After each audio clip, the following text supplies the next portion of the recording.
और अब खबर आ रही है यूपी के बस्ती जिले से, जहां राष्ट्रीय लोकदल पार्टी के कार्यकर्ताओं ने देश में पारित किए गए किसान कानूनों के विरोध में भारी संख्या में ट्रैक्टर रैली के माध्यम से विरोध जताया।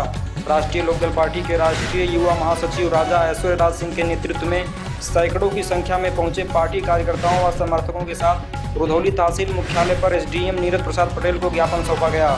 पार्टी कार्यकर्ताओं ने किसानों से संबंधित पारित 3 किसान अधिनियमों को किसान विरोधी कानून बताया और इसे वापस लेने की मांग की है। इसके अलावा यूपी के हाथरस में पीड़िता के परिजनों से मिलने गए रालोद के राष्ट्रीय उपाध्यक्ष जयंत चौधरी और कार्यकर्ताओं पर लाठीचार्ज करने वाले दोषी पुलिसकर्मियों के विरुद्ध भी कड़ी कार्रवाई की मांग की है। बस्ती खबर के लिए बीडी पांडे की रिपोर्ट। तहसील पे घेराव किए हैं, क्या मामला? जी, मुख्यतः हम लोग कृषि बिल 2020 के विरोध में आज यहाँ पर एकत्रित हुए हैं। आपको मैं बता दूं कि प्रधानमंत्री जी ने अपने संबोधन में 15 अगस्त को कहा था कि वो 3 कृषि अध्यादेश लेकर आ रही है, जिससे किसानों की आय जो है वो दुगनी हो जाएगी। लेकिन ये जो तीनों जो अध्यादेश थे, कहीं से भी किसानों के हित में नहीं थे और कहीं ना कहीं कॉरपोरेट में निजी घरानों को कैसे जो है बढ़ावा मिले, उस तीनों के लिए ये थे। तो सबसे पहला जो उन्होंने जो चेंज किया था वो एसेंशियल कमोडिटी एक्ट यानी जमातखोरी जो कानून था 1955 का, उसमें संशोधन करके किया। दूसरा, मंडी व्यवस्था को खत्म किया उन्होंने। मंडी व्यवस्था अगर ठीक नहीं थी तो मंडी व्यवस्था में संशोधन करना था और मंडी व्यवस्था को और सशक्त करना था। मंडी व्यवस्था को खत्म करने की बात नहीं करनी थी। तीसरा, कॉन्ट्रैक्ट फार्मिंग जो उन्होंने जिसकी शुरुआत करी, वो तीनों जो बिल हैं 72 घंटे भी नहीं लगे इनको। जब अध्यादेश के माध्यम से ये जो संसद में जब आए तो 72 घंटे भी नहीं लगे और 72 घंटों के अंदर जो है ये बिल बन गए। कोई भी किसानों का नेता उस समय संसद में नहीं था। इन तीनों बिलों में अगर आप एक चौथा बिल जोड़ देते कि जो एमएसपी है, एमएसपी के नीचे किसानों का एक दाना भी नहीं लिया जाएगा, तो हमें इससे कोई विरोध नहीं होता। लेकिन क्योंकि एमएसपी शब्द का प्रयोग तक नहीं किया गया और कहीं ना कहीं से ये कृषि अकेला एक ऐसा क्षेत्र था जो आज भी निजीकरण से दूर था। कैसे उसमें निजीकरण हो, कैसे कॉर्पोरेट घरानों को उसका फायदा मिले, पूरी कवायद उसी के लिए है। उसी के विरोध में आज हम लोग इकट्ठे हुए और हमने महामहिम राष्ट्रपति महोदय को एसडीएम साहब के माध्यम से ज्ञापन दिया है कि ये जो तीनों जो कृषि बिल हैं किसानों के लिए काना कानून के बराबर है, इनको तत्काल प्रभाव से वापस लिया जाए। सर, एक सवाल है, जो सरकार निजीकरण कर रही है, इस पर आप क्या कहेंगे? सरकार देख लीजिए, हर क्षेत्र में निजीकरण कर रही है और निजीकरण कहीं ना कहीं से खराब है वो, क्योंकि निजीकरण नहीं होना चाहिए। निजीकरण अगर हो जाएगा तो जो सरकारी नौकरियां हैं और जो सरकार जो सहयोग देती है, आपने देखा कोरोना महामारी के अंदर भी जो रेल ने जो सहयोग दिया और जो दूसरी जो सरकारी संस्थाएं थी जिन्होंने जिस तरीके से सहयोग दिया, वो केवल सरकार ही कर सकती है। सरकार एक मां स्वरूप होती है और निजीकरण करना कहीं से भी जो है वो एक राष्ट्र के हित में नहीं है। मुख्यतः एक जो ऐसा राष्ट्र जो कि कहीं ना कहीं से एक समाजवादी राष्ट्र है, उसमें निजीकरण कहीं से भी ठीक नहीं है। और कृषि एक अकेला ऐसा क्षेत्र था जो अभी निजीकरण से दूर था। अब कृषि के अंदर भी किस तरीके से निजीकरण हो, पूरी कवायद उसी के लिए है। और साथ ही साथ मैं ये भी कहना चाहूंगा कि हाथरस में एक निर्मम हत्या हुई, उसके बाद विपक्ष, पूरा समूचा विपक्ष उन हत्याओं को के जो दोषी हैं और जो परिवार है, जो पीड़ित परिवार है, उस तक पहुंचकर और उसकी जो दुविधा है उसको जानने की कोशिश करी। लेकिन सरकार ने अभद्रता करी। माननीय राहुल गांधी जी, प्रियंका गांधी जी वहां गए, जिनके साथ अभद्रता हुई। 2 दिन पूर्व में हम लोगों के राष्ट्रीय उपाध्यक्ष माननीय जयंत चौधरी जी वहां गए थे, जिनके ऊपर लाठीचार्ज हुआ। ये बहुत ही दुखदाई, बहुत ही कष्ट देने वाली ये घटना है। आपको बताना चाहूंगा, ये जयंत चौधरी जी के ऊपर ये वार नहीं हुआ था, ये वार पूरी किसान कौम के ऊपर है। ये चौधरी चरण सिंह जी के हर एक अनुयायी के ऊपर है। तो इसकी हम लोग कड़ी निंदा करते हैं और इसके बारे में भी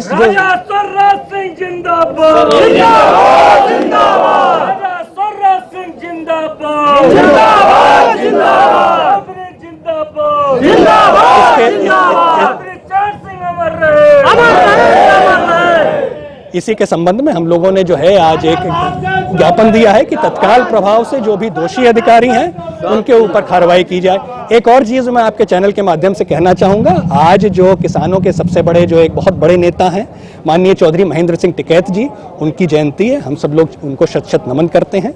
और जैसा महेंद्र सिंह टिकैत जी ने कहा था कि किसानों को और मजबूत करो, वो बात करते थे कि किस तरीके से किसानों को मजबूती दी जाए। बार बार वो यही कहते थे कि हम लोगों को कर्ज नहीं चाहिए, हम लोगों को ऋण नहीं चाहिए, आप केवल हमें हमारी फसलों का सही मूल्य दे दो तो हमें कर्ज लेने की जरूरत क्या पड़ेगी, हम लोग खुद ही इतने मजबूत हैं, हम लोग देश को और मजबूत बना देंगे। तो महेंद्र सिंह जी टिकैत जी की जो जयंती है उस पर हम लोग उनको शत शत नमन करते हैं और हम लोग चाहेंगे कि उन्हीं के विचारों से चौधरी चरण सिंह जी के, उसके बाद जो बड़े बड़े किसान नेता हुए हैं, कुंभाराम आर्या जी, सर छोटू राम जी, उन्हीं के पग चिन्हों पे हम लोग चल के हम लोगों की पार्टी बनी है और जो ये काला कानून है उसके विरोध में आज हम लोगों ने ज्ञापन दिया। धन्यवाद। देखिए, हम लोगों की मुख्य मांगे ये है कि जो उसमें ये एमएसपी शब्द नहीं लाया गया कानून में, वो जरूर आना चाहिए। जब सरकार ये नहीं कह रही है कि किस रेट पे खरीदा जाएगा और उससे कम रेट पे अगर खरीदा जाएगा उसके खिलाफ कार्रवाई नहीं होगी, तो बताइए इस बिल लाने से क्या फ़ायदा। इसके पहले स्वामीनाथन आयोग का बिल पड़ा हुआ था, उसको इन्होंने नहीं लागू किया।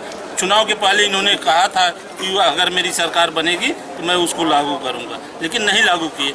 और ये पूरे विश्व में पहली बार ये रिकॉर्ड है कि देने वाला कह रहा है ये अच्छा है और लेने वाले कह रहे हैं नहीं अच्छा है।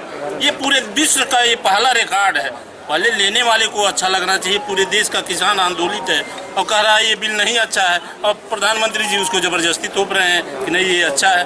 और विपक्ष अगर किसी समस्या को लेकर के जनता के बीच में जा रहा है, अभी हमारे देखिए माननीय नेता जयंत चौधरी जी हाथरस जा रहे थे, उनके ऊपर लाठीचार्ज। विपक्ष को रहने नहीं देना चाहते हैं, किसान को नहीं रहने देना चाहते हैं, बेरोजगार अगर आंदोलन कर रहा है तो उसको नहीं रहने देना चाहते। तो इस देश में रहने किसको देना चाहते हैं ये नहीं समझ में आ रहा हम लोगों को, सरकार की नीतियों को। उसी तरह निर्मम घटना यहाँ पर बलरामपुर में आपको हुई और उसी जिस समय हाथरस में घटना हुई थी उसी समय आपके आजमगढ़ में हुई।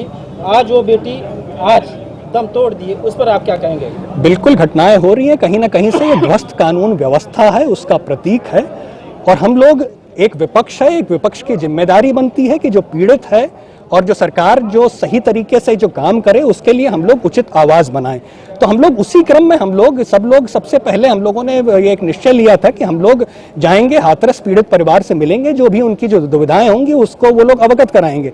लेकिन हाथरस में भी, बलरामपुर में भी नहीं जाने दिया और जैसा आपने कहा आजमगढ़ में। तो ऐसी जो घटनाएं हो रही हैं कहीं ना कहीं सरकार उसके लिए दोषी है और जो ध्वस्त कानून व्यवस्था है उसको किसी न किसी तरीके से तत्काल प्रभाव से माननीय मुख्यमंत्री जी को और प्रधानमंत्री जी को सही करने की बहुत ज़्यादा आवश्यक है। मैं गन्ने का मूल्य का मैं अभी एग्जैक्ट स्टैटिस्टिक्स तो नहीं बता सकता आपको, लेकिन आज की तारीख में करीब 1 महीने पहले जब मोदी जी जब सरकार में आए थे और उसके बाद मुख्यमंत्री जी ने भी मुख्यमंत्री बनने से पहले और सुरेश खन्ना जी ने भी, उन्होंने कहा था कि हम लोग जैसे ही सरकार में आएंगे 14 दिनों के अंदर आपके गन्ने का भुगतान हो जाएगा।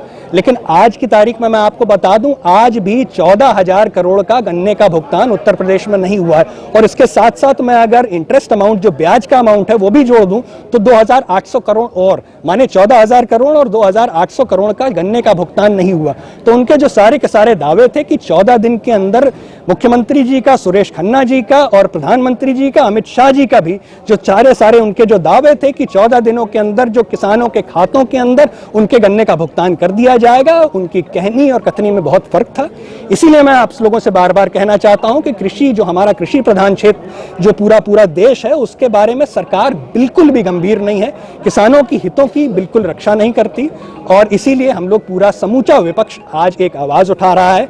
और आपके चैनल के माध्यम से बताना चाहूंगा कि 8 तारीख को मुजफ्फरनगर में रालोद के राष्ट्रीय उपाध्यक्ष माननीय जयंत चौधरी जी, चौधरी देवीलाल जी के परिवार से अभय चौटाला जी, उसके बाद नेताजी के परिवार से धर्मेंद्र यादव जी और महाराज सूरजमल परिवार से महाराज विश्वेंद्र सिंह जी, चारों जो कि बड़े बड़े किसान नेता हैं पूरे भारतवर्ष के, 8 तारीख को मुजफ्फरनगर में एक बहुत बड़ा किसान आंदोलन किया जाएगा जिसमें प्रस्ताव पारित किया जाएगा कि ये जो तीनों कृषि बिल हैं ये किसानों के जो हक हैं उनके बिल्कुल विपरीत हैं और तत्काल प्रभाव से इनको वापस लिया जाए।